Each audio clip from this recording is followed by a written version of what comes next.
Hola amigos y amigas, bienvenidos nuevamente al programa Cayetanamente, un espacio donde nosotros podemos conversar sobre diferentes temas de la salud mental. Y hoy vamos a tocar un tema sobre el comportamiento que tenemos sobre nuestras parejas. A veces nos expresamos pensando en nosotros mismos y otras veces solo en la otra persona. Se trata de la sexualidad en la pareja. Y para poder hablar sobre este tema, conocer más cómo es que este comportamiento puede repercutir en nuestro bienestar psicológico, tenemos como invitada a la especialista, la doctora Geraldine Salazar Vargas, quien es psicóloga, especialista en terapia de pareja y sexual, magíster en neuropsicología, docente e investigadora y nuestra secretaria general de la Universidad Peruana Cayetano Heredia, a quien ya le damos la bienvenida. Doctora Geraldine Salazar, muchísimo gusto y gracias por darnos un espacio para hablar sobre este tema tan importante en el bienestar de la pareja. La sexualidad de la pareja, ¿cómo entenderlo? Antes de iniciar un tema tan valioso, te agradezco primero la invitación, muy honrada de estar aquí contigo para hablar de estos temas que involucran a toda nuestra sociedad y también felicitarte, hacer extensiva la felicitación de toda la comunidad de profesionales, estudiantes universitarios sobre el gran trabajo y el gran programa que están dándonos semana a semana con temas tan sensibles y valiosos. Te agradezco siempre que estés de manera tan profesional trabajándolo. Y bueno, hablando de este tema sobre la comunicación y la pareja, es importante conocer y comprender a qué nivel la comunicación va afectando no solamente nuestro sentir sexual, sino también la relación y el vínculo que vamos generando con las personas, con la persona a la cual yo elijo como objeto de mi afecto en la vida. Lograr comunicarnos es muy complejo. Recordemos desde las etapas tempranas, ¿no? Poder aprender el lenguaje, poder saber cómo expresarnos, en qué momento expresar y qué cosas expresamos, lo vamos aprendiendo a lo largo de la vida. Y esa construcción de comunicación también está enmarcado en el comportamiento, las actitudes, el sentir sexual. Como que nos va marcando la ruta a cómo vamos a expresar. Son las pautas, exactamente, son las pautas. Entonces, hablar, por ejemplo, iniciando este tema con sexualidad, ¿qué cosa es la sexualidad? Son elementos biológicos involucrados desde que estamos en el proceso de gestación. Son elementos psicológicos, ¿no? Son elementos culturales. Esa parte tratemos de recordarla siempre. Nosotros estamos inmersos en una cultura la cual nos da pautas, la cual nos da normas de cómo expresarnos afectivamente. Por ejemplo, los roles que vemos, ¿no? Varón, mujer, etcétera. O sea, estos roles, estas pautas nos da la sociedad y la cultura y por eso es cambiante. Y lo vamos asimilando. Y lo vamos asimilando, como tú muy bien mencionas, en este proceso de construcción. Hay elementos también éticos, morales en la sexualidad. O sea, nosotros ponemos límites, nosotros ponemos prioridades en esta construcción sexual. Entonces, hablamos de una serie de elementos y dentro de estos elementos también los emocionales, que van a cubrir y van a generar una construcción a lo largo de nuestra vida. La sexualidad, recordemos que tiene 4 elementos importantes. Es universal, todos lo vamos a experimentar. Es dinámica, va cambiando en el tiempo.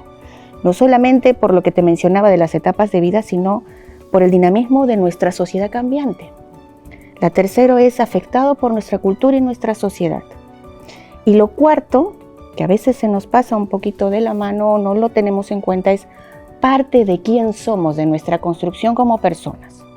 Entonces, entender que la sexualidad está presente toda nuestra vida nos ayuda a comprender que van a haber elementos como la comunicación, que es lo que vamos a trabajar ahora, como un factor determinante para poder llegar a esa plenitud de pareja, a esa plenitud del placer, ¿no? Esto implica que de pronto nosotros ya estamos teniendo una formación para nuestro comportamiento sexual, ¿no? Ya en el momento que tengamos una vida activa sexualmente. Claro, cuando hablamos normalmente de etapa de vida sexual activa, que tú muy bien mencionas, hablamos de adultez, ¿no? Adultez temprana, ¿no?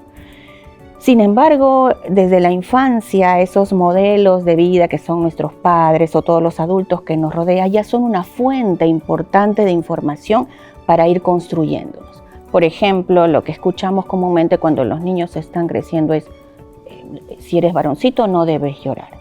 Si eres mujercita no debes ser tan fuerte ni mostrarte tan independiente, ¿no? Y elementos así que a veces juegan un rol importante para que los niños vayan adoptando e ir formando a esa persona, ese ser sexuado y ese adulto que luego se expresa y se manifiesta. De ello va constituyendo la interiorización de los mitos, la interiorización de pautas culturales que van a ser de alguna forma luego visto en la expresión del comportamiento sexual con su pareja. Lo que tú has mencionado es un elemento muy valioso. Hablar sobre mitos en el tema de pareja y sexualidad existen muchísimos y que se mantienen en el tiempo y se fijan, es más, afectando muchísimo la salud sexual. Por ejemplo, un mito muy común es la duración en el acto sexual. Otro mito muy común es la mujer y la libertad de expresar su sexualidad y el deseo, ¿no? Que es mal visto, se genera más etiquetas. El forzar a veces al rol del varón en tener muchas parejas sexuales en un tiempo determinado, eso lo vuelve un varón muy bien catalogado, etcétera, ¿no? En el caso, por ejemplo, ya particular de pareja, que mi pareja sabe y tiene muy claro qué es lo que yo necesito. Algo que en psicología nosotros hemos aprendido es que todavía no existe la telepatía. Entonces necesito expresarme, exacto, necesito decir qué es lo que siento. ¿Cómo sé? Exacto, cómo yo sé qué está pasando la otra persona. Entonces la comunicación es la llave. Definitivamente existen personas que tienen mayor facilidad para comunicarse que otras. Pero para eso estamos nosotros los psicólogos. Y ahí viene la situación de qué voy a comunicar, cómo lo voy a comunicar, ¿no? Y soy hábil o no para comunicarlo, de repente es correcto comunicarlo, ¿no? Y sobre lo que tú has dicho, el dónde lo voy a comunicar, en qué momento se lo digo, ¿no? A veces estamos en plena discusión de pareja y se me sale todo lo que me he tenido pues acumulado de dolor y resentimiento. La persona no lo va a recibir cuando lo escuche con esa acogida de saber qué te está pasando. No es el contexto, no es el momento. No es el entonces la información la comunicación se pierde, el mensaje, ¿no? Se pierde, la intención de lo que quería lograr se pierde. Entonces es muy importante expresarnos y aprender a hacerlo. Claro. Y en cuanto a la comunicación en la sexualidad, ¿no? ¿Qué debe comunicarse? ¿Qué no debe comunicarse? ¿Existe esa posibilidad? Hablar de comunicación en una pareja es hablar de confianza, sinceridad, autenticidad, transparencia.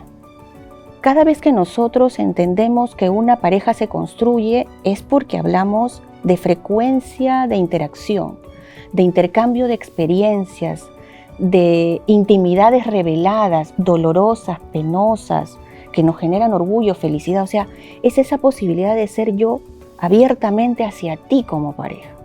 Pero lamentablemente la realidad, y dependiendo las etapas de vida, esta sinceridad y esta autenticidad se maquilla, se protege, se encubre, porque el otro de repente no reacciona de la misma manera. O pensamos que la percepción no va a ser favorable. Excelente, claro. Esa es una de las dificultades muy comunes.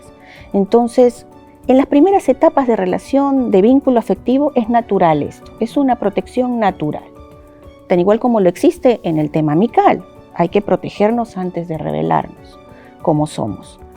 Sin embargo, si ya hablamos de data de relaciones de pareja que tienen un tiempo de construcción y un tiempo de frecuencia importante, alto, ya tenemos que ser auténticos, porque de esa manera la otra persona me conoce realmente y tiene más claro cuáles son mis necesidades y cuál es mi forma de comunicarme también, que eso es lo que estamos conversando, que es difícil, claro, ¿no? Y la autenticidad implica decir, ¿no? Por ejemplo, qué es lo que a mí me agrada, me satisface en nuestra relación sexual, ¿no? Claro, justamente esa construcción, y creo que no me desvié de la pregunta, pero justamente esa construcción saludable es la que va a permitir que tú reveles con toda la naturalidad qué sientes y qué deseas. Por ello, cuando hablamos, por ejemplo, de terapia de pareja, en la cual las personas asisten y acuden a nosotros porque hay un conflicto, desacuerdos, hasta decisiones de terminar con el vínculo o la relación, muchas de las dificultades, o casi todas las dificultades, inciden en la comunicación. En qué te digo, cómo te digo, en qué momento te lo digo. Pero esto enmarcado ya en el aspecto sexual, es que a pesar del tiempo, no hemos logrado ir ajustándonos a esta dinámica que te mencionaba hace un momento, que es la sexualidad. El mensaje que normalmente tenemos es: doctor, doctora, vengo aquí porque mi pareja no es la que conocí hace algunos años, hace algunos, ¿no? Un tiempo importante de quien me enamoré. O sea, se quejan de lo cambiante, ¿no? Sin embargo, cuando empezamos a analizarlos, ayudamos a reconocer de que tan igual como la pareja ha cambiado, ellos también han cambiado. Y es natural cambiar. Las demandas del día a día, la dinámica de nuestra vida, nuestras prioridades sufren un ajuste diferente dependiendo de nuestras etapas y responsabilidades. Esto quiere decir que no hemos logrado adaptarnos a estos cambios. Hemos logrado adaptarnos, pero no como pareja, que es ese punto importante. O sea, como personas lo hemos superado probablemente muy bien, pero hay que tener en cuenta que cuando hablamos de pareja es caminar en la medida de lo posible de la mano o ayudándonos mutuamente a superar, ¿no?, cada uno de los hitos. Entonces, cuando hablamos ya del punto intimidad, viene lo complejo, porque no tengo esa seguridad, tranquilidad de revelarle al otro, por ejemplo, que haga cierto tipo de acciones para excitarme, para poder en ese momento entregarnos completamente a la plenitud del placer. O sea, también afecta, y eso genera pues lamentablemente una vida sexual de insatisfacción que, dependiendo la forma en la que cada uno quiera manejarlo, puede aterrizar luego en decisiones equivocadas que afecten ya la dinámica de vida de pareja o familiar, ¿no? Claro, en lo que incluye que de pronto no hay esa habilidad de expresar emociones o esa dificultad de poder salir de este proceso de poder hablar, ¿no? Lo que tú mencionaste, por ejemplo, y lo que ahora refuerzas es: partimos de esa construcción, ¿recuerdas de la que hablábamos? De estos modelos, de lo que vemos en nuestra sociedad. Es más, en el caso particular de la sexualidad, de lo que escuchamos sobre sexualidad, ¿no?, que afecta el cómo yo me percibo como una persona sexuada. Es decir, si en mi sociedad se dice que tengo que hacer tal cosa porque eso significa que soy una mejor mujer, si no lo cumplo, qué presión y estrés más fuerte, que genera una frustración. Entonces, no estoy rindiendo al nivel que corresponde con mi pareja tampoco. Claro, porque ahí interviene mucho la actitud que cada persona ha asumido frente a la sexualidad, ¿no? Y la cultura ha sido pues un poderoso La cultura elemento. es poderosísima, es el que nos, como te decía, nos genera las pautas, los límites, es más. Por eso es que a veces nosotros en ocasiones vemos visitas del extranjero y vemos y calificamos, ¿no? Son personas con mucho desenvolvimiento o libertad, ¿no?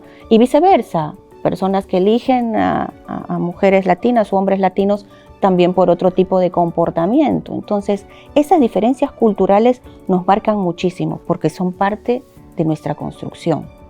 Y en este proceso, donde ya aparece la necesidad de una ayuda profesional, ¿no?, ¿cómo hacer para que la persona entienda o pueda darse cuenta que ahí hay un problema que lo tiene que resolver, ¿no?, y que requiere apoyo?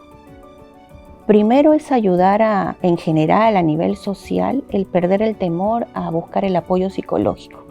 Lamentablemente, hasta la actualidad se sigue viendo que asistir a un psicólogo o un tipo de apoyo emocional es una descalificación de mis recursos y mis capacidades. No eres pues una persona madura para resolver tus problemas, por eso vas al psicólogo. Primero, quitarnos esto de la cabeza. Tan igual como vamos al médico para algún tipo de apoyo diagnóstico, como vamos a un nutricionista para que nos asesore en el tema de salud, etcétera. Es importante también el psicólogo porque nos va a ayudar a poder superar de manera saludable las diferentes situaciones críticas a lo largo de nuestra vida. Y el tema de pareja es crucial porque el tema de pareja es una construcción a futuro familiar, social, ¿no? Eso es importantísimo. Y hablamos nuevamente de repetir este círculo de construcción sobre los modelos, sobre los valores, etc. Entonces, primero perdamos ese temor, ¿no? Tenemos muchos expertos en nuestro país que hablan de psicología y temas de pareja.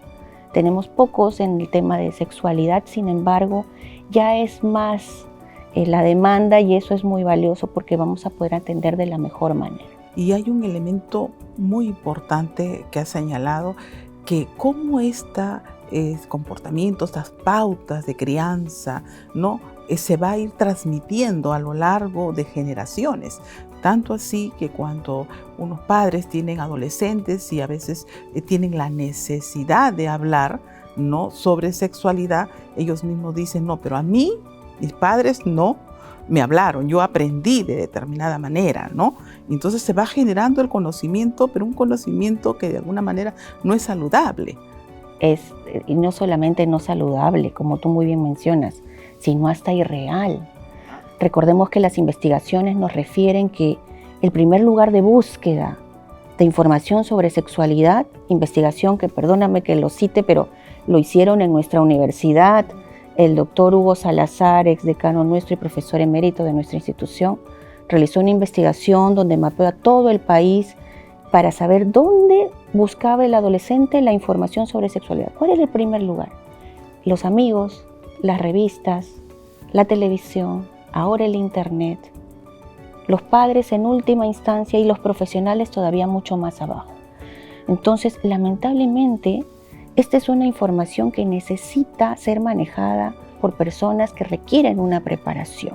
En las escuelas son espacios adecuados, pero trabajados por profesionales que sepan del tema para abordarlo adecuadamente en la medida también en la que sea necesario dar las pautas para ciertas etapas de vida. Claro. O sea, un niño pequeño te puede ir con una curiosidad muy sana sobre un tema, pero primero hagamos el análisis. A ver, hijo, ¿dónde has escuchado sobre esto? ¿Cuál es tu fuente o qué tanta ¿De información dónde surge, es objetiva, claro, ¿no? de dónde surge esta curiosidad? Porque a veces los niños lo escuchan de manera muy suelta en alguna conversación de adultos y no tiene información más allá. Sin embargo, si caemos en esto de dar una información excesiva por este tema de transparencia de la sexualidad, perdemos a veces el horizonte y abrumamos al niño y sobreestimulamos sobre datos de sexualidad que no le conciernen y no le son útiles principalmente, ¿no? ¿Y qué pasa con los adolescentes, donde se encuentran con mayor fuerza, ¿no?, la búsqueda de la necesidad de información, pues, en los medios más próximos, ¿no? En esa etapa sí es mucho más sensible porque no solamente hablamos de búsqueda de información por un tema de curiosidad, sino también por los cambios que se va sufriendo. Hay cambios muy marcados no solamente a nivel físico, que ya todos lo conocemos, sino a nivel emocional. El despertar sexual es justamente el que nos hace cambiar nuestro esquema de la realidad. Ya no vemos a las personas de la misma manera. Empieza a tomar forma nuestro objeto de deseo, ¿no?, que es algo que no percibíamos antes. Entonces, ¿dónde es saludable? Nuevamente, existen escuelas, por ejemplo, que tienen un sistema de tutoría, consejería psicológica. Existen expertos, como son psicólogos del desarrollo, también que pueden abordar estos temas de manera no invasivos. Eso es una parte importante, ¿no? A veces los padres de familia creen que el psicólogo lo que le va a hacer es terapia. No es una terapia, es una consejería, es un acompañamiento, no solamente para el hijo, sino para la familia. Porque tan igual como no nacemos sabiendo una serie de cosas, una de las tareas también complejas es no sabemos cómo ser padres. Vamos aprendiéndolo en el camino y cada hijo es distinto, es más. Entonces, el acompañamiento psicológico para ir y saber sobrellevar correctamente cada uno de estos cambios en los hijos, es muy saludable que nos acompañe el psicólogo. Y la claridad, de alguna forma, tener bien expresado de que el comportamiento en la sexualidad no es algo que se debe ocultar, no, es algo que se debe expresar y que hay en el sentido de la sensibilidad que se pueda tener, ¿no? Y que de alguna manera creo que algunas parejas podrían no entenderlo así, entonces ahí está el riesgo de perder el deseo hacia la pareja. Claro, ahí hay dos puntos importantes que tú has mencionado. Uno de ellos es el hecho de cómo se comunica la información, por ejemplo, en el caso del adolescente y yo mi rol como padre, mi función como padre, hay que tener también mucha cautela sobre qué información le doy, dependiendo, ¿no? También el alcance de lo que tenga que ir conociendo. Y otro ya en el tema de pareja, por supuesto, o sea, si no ha habido una información saludable, un buen manejo, lamentablemente construimos un ser sexuado muy reprimido, muy avergonzado hasta de su propia sexualidad. Exacto. Los elementos culturales, por ejemplo, que hemos observado que están muy presentes dentro del tema cultural, por ejemplo, la religiosidad también es un aspecto valioso que nos construye, pero que también a veces nos genera cierto tipo de límites que no son tan saludables, ¿no? Esta sensación de estar cometiendo un acto ilícito con mi pareja o que no debo hacer este tipo de cosas marca mucho a la persona. Sin embargo, si quisiéramos hablar de un tema religioso, espiritual, hasta las religiones hablan de sexualidad porque es necesario para la procreación. Entonces, debemos también saborear nuestra sexualidad de manera saludable. Uh-huh. Y cuando hablamos de un fin de la sexualidad, ¿es posible hablar de eso? No.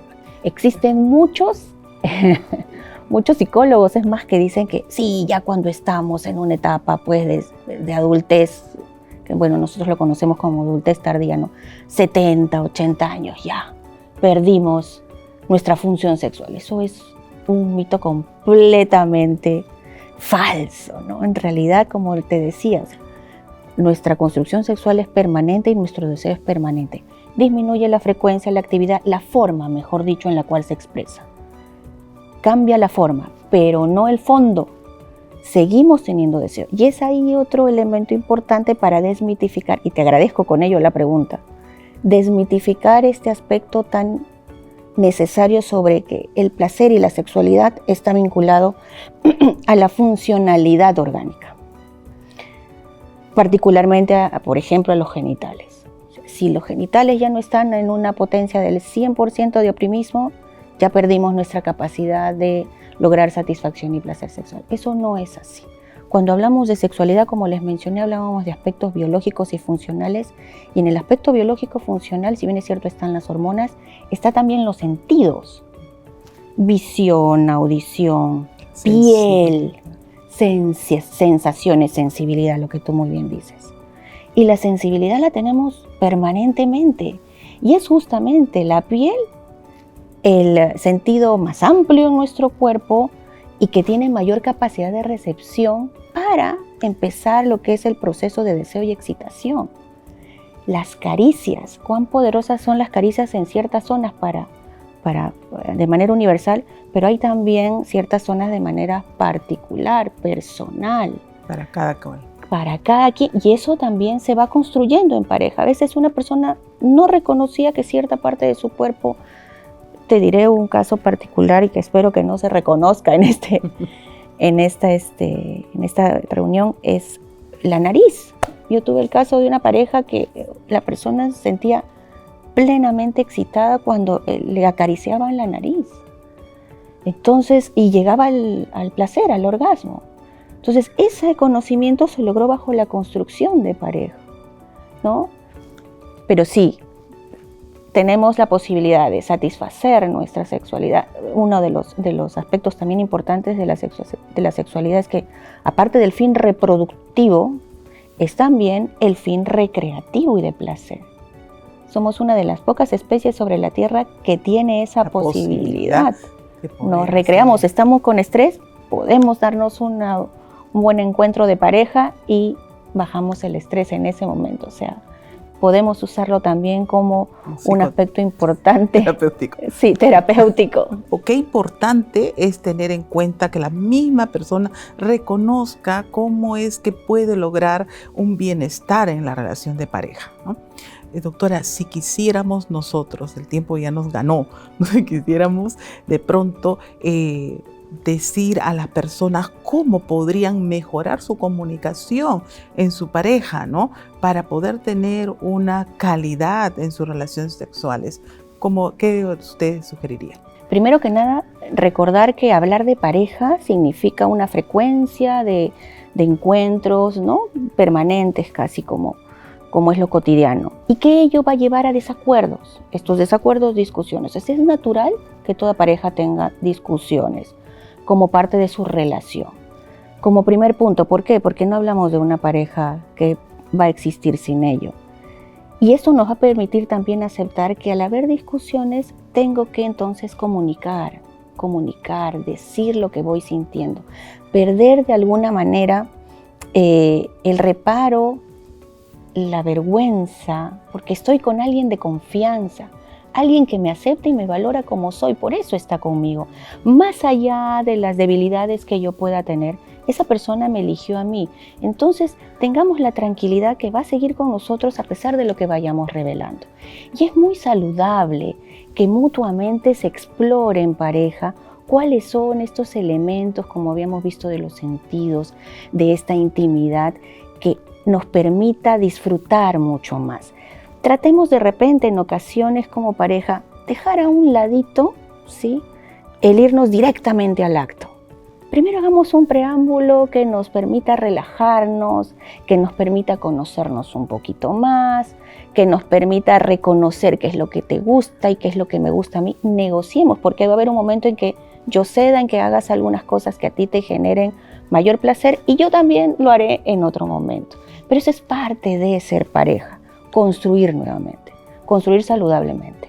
Doctora Geraldine Salazar, muchísimas gracias por darnos esta oportunidad, sobre todo para quienes nos van a escuchar, ¿no? Donde yo sé que muchas parejas, al escuchar sus recomendaciones, van a poner un plan para mejorar sus relaciones de pareja, ¿no? Y eso es muy fortalecedor. Agradecemos a la doctora Geraldine Salazar, quien nos ha podido brindar cómo es que se construye el comportamiento en la sexualidad de la pareja. Muchísimas gracias y no se olviden de suscribirse a nuestro canal Cayetano Más.